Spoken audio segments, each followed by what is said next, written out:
Now this is the very last page of the story. And he found that he actually had hind legs. Instead of dingy velveteen, he had brown fur, soft and shiny.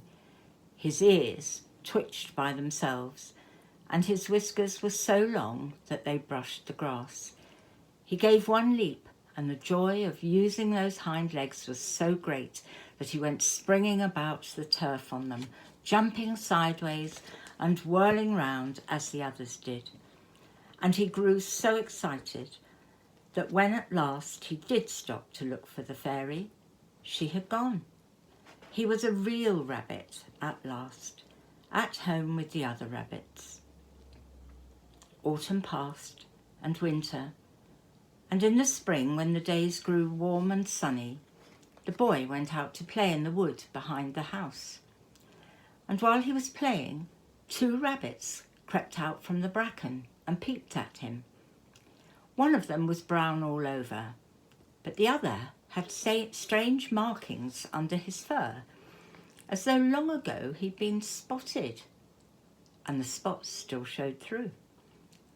And about his little soft nose and his round black eyes, there was something familiar, so that the boy thought to himself, "Why, he looks just like my old bunny that was lost when I had scarlet fever."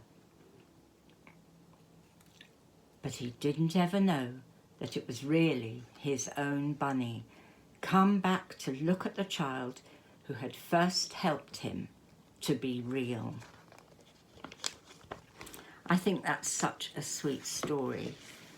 Now this bear here, I don't know where this one came from, I can't remember.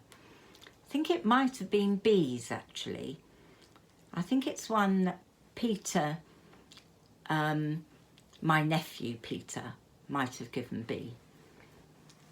But this one, Bee's bear, who's nearly 89 years old, this bear would have been snuggled up with Bee when she was ill as well.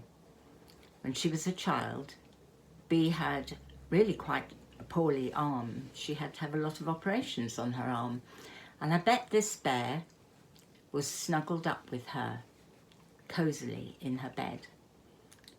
Wouldn't it be lovely if this bear could tell us all about Bee's adventures?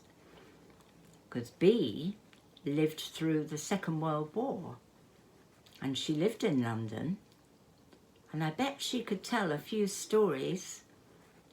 But of course Bee isn't alive anymore, but this bear would have been with her through all those things.